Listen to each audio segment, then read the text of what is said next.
Bana, Lifka le fils élu. Yeah, yeah, c'est pour les trafiquants de moto. Yo, wa!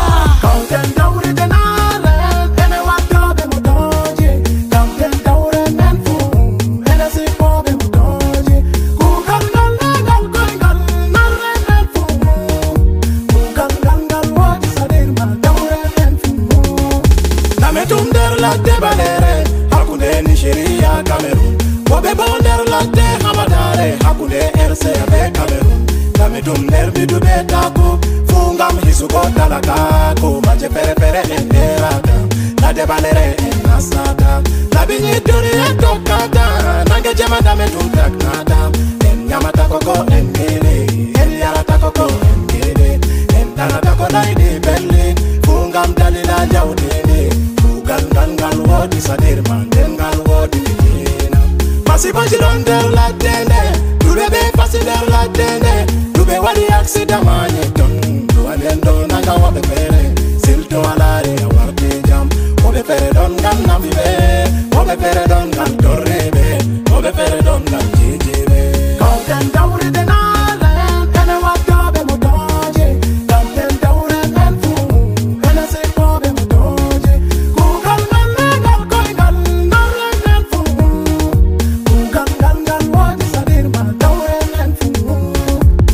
Kugagal wala bone de rapamu kama tata maru joke mala tata somu habdu tidununga nito awodi jamu urunga ni be berde wore tata jambu yara bone heba kanju woni jawdi lamdi ajambay sama jafte sam sembe mala watti bone kabde tende weti fu dudbe andi jaddu masida bugo halesi jana ndi don be do jodi mere tum do rena mere sil rena kawtude wobe heba mere doni en keba mere nden warta mede dikani en jara taku hisatana kaku kabde kuwe kude mede be adilaku ngam heba Allah hoka en nasaraku ko te futata njabe ni mera reku ngam tata linga nyama en nedda ku dudbe kabdi ndoggi chapti ndoggi habe ndoggi don be kebi jogi ngorgi wosu gondi tata yofu jokke tata papa jokke ta a heba ko a jokki kuga nganga wodi hayru wodi saru wodi liru wodi jabu wodi taku kabde nare kawte kude kuga mele jami kawta ron waddata jalorgal meden nane fame boddum ono trafiquant e fu fame halaka kawten dawri de nale ene waddo be motoje kawten dawre en fu ene se pobe motoje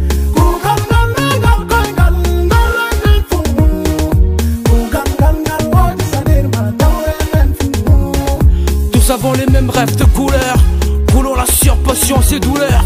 Nous sommes des braves, gravons les parts pour ne pas sortir les larmes. Ah. Faut compter sur personne, personne ne sert à personne lorsqu'on tombe la somme. On se bat pour la survie, s'en sortir, en maintenir l'équilibre à travers les obstacles et les risques. Y a pas de solution causée, bénéfice opposé, avantage peiné, lésé par les siens, hein. La vie est un combat plein de coups bas de cobra. Elle te bat, et te rabat, c'est comme ça. Je représente les frères trafiquants de moto et ceux tous qui sont là-dedans. On se bat pour sortir du trou. La boue, la merde, le sable jusqu'au cou. Fais gaffe au couloir que tu rentres les soirs. Les larmes et les rasoirs pleureront sur toi. Le savoir, c'est ton devoir. Fais partir de ceux qui font du bon son. Le bon son, le bon du bon blé. Et moi j'en fais du bon, c'est sûr. Allons, Dieu est l'allié pour tous. Imiter, limiter pour ne pas ajouter. Faut pas douter, surtout à la fancy. Allons, Dieu est notre allié.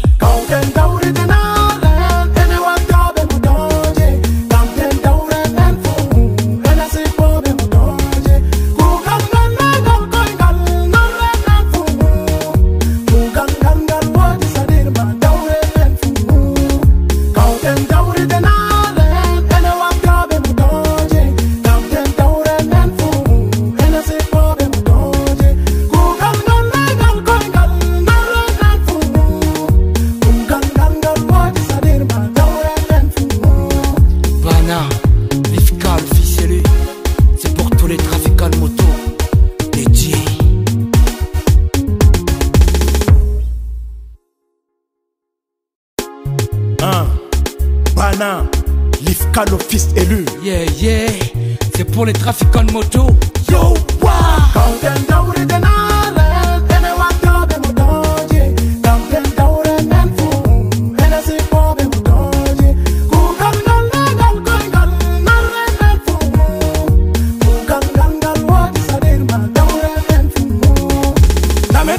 La debalere, Hakunde Nigeria, Cameroon. Bobe bonder la de Hamadare, tum nerbi du betaku fungam hisugo talakaku maje pere pere eraka la debalere nasada la binyi duri tokada nange jamada me tum taknada en nyamata koko engele el yarata koko engele en tanata ko laide belle fungam dalila jawdene kugal ngal wodi sadir man ngal wodi fitina masiba jiron der la tende dube fasi der la tende dube wadi accident manye ton duanendo naga wabe pere silto alare awarte jam obe pere don gam navive obe pere don gam torrebe obe pere don gam jijire content daure de nale ene wakabe motoje content daure en fu ene se kobe motoje kugal gal koigal nale en fu kugal wadi sadir ma daure en fu wala kugagal wala bone derapamu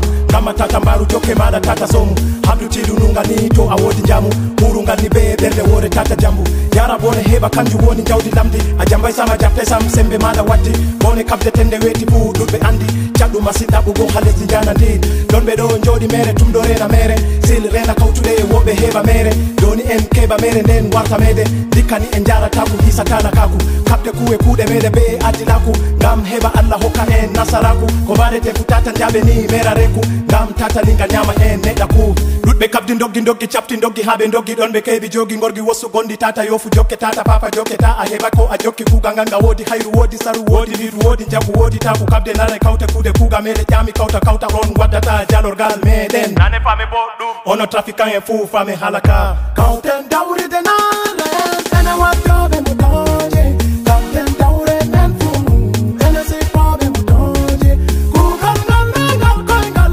nale en fu kugal wadi sadir ma dawre en fu.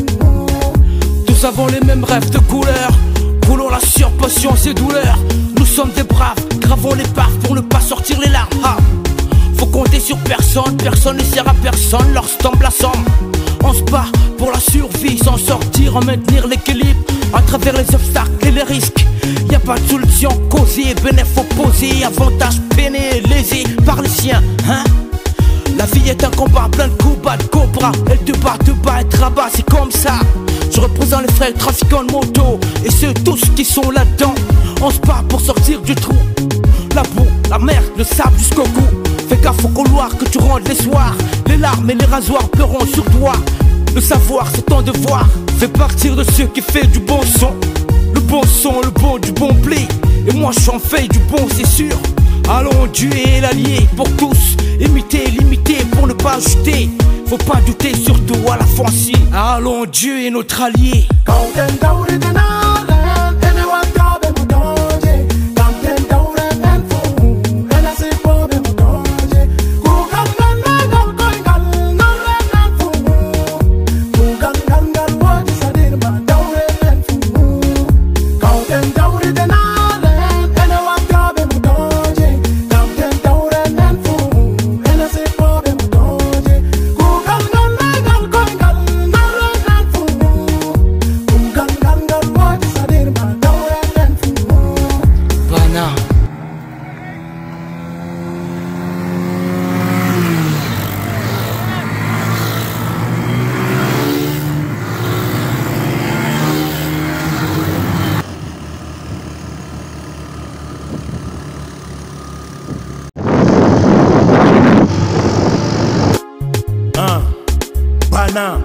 Lifka le fils élu. Yeah, yeah, c'est pour les trafiquants de moto.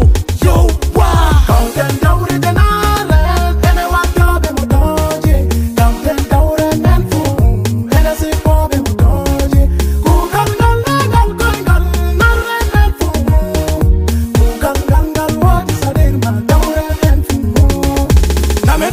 La debalere, hakune Nigeria, Cameroun. Bobe bonder la de Hamadare, hakune RCA Cameroun. Kamedum nerbi du betaku, fungam hisugo talakaku, maje pere pere eraka. La debalere nasada, la binyi duri tokada, nange jamada medum taknada. En yamata koko engele, el yarata koko engele, en tanata ko laide belle, fungam dalila jawdene.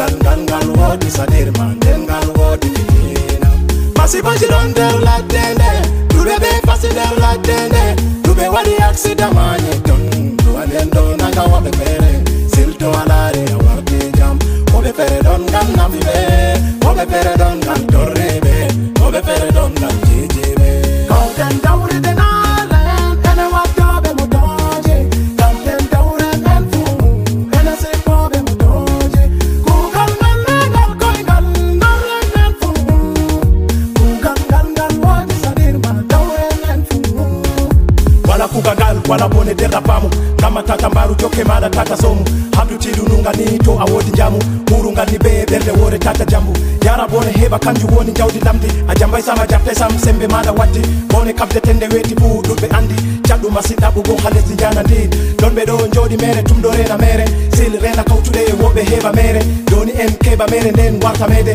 dikani en jara taku hisatana kaku kabde kuwe kude mede be adinaku ngam heba Allah hokka en nasaraku ko badete futata jabe ni mera reku ngam tata linga nyama en nedaku dudbe kabdi doggi chapti doggi habe doggi don be kebi jogi gorgi wosu gondi tata yofu jokke tata papa jokke ta a heba ko a jokki kuga nganga wodi hayru wodi saru wodi hiru wodi jabu wodi taku kabde nare kawte kude kuga mede jami kawta ron wadata jalorgal meden nane fame bodum ono trafiquant e fu fame halaka kawten dawri de nale ene wadabe motoje kawten dawre men fu ene se pobe motoje kugal ngal koingal nalen men fu kugal ngal wodi sadir ma dawre men fu. Tous avons les mêmes rêves de couleur, roulons la surpatience et douleur. Nous sommes des braves, gravons les baffes pour ne pas sortir les larmes. Ha. Faut compter sur personne, personne ne sert à personne lorsque tombe la somme. On se bat pour la survie, s'en sortir, en maintenir l'équilibre à travers les obstacles et les risques. Y a pas de solution causée, bénéfice opposé, avantage peiné, lésé par les siens, hein. La vie est un combat plein de coups bas de cobra. Elle te bat, et te rabat, c'est comme ça. Je représente les frères trafiquants de moto et ceux tous qui sont là-dedans.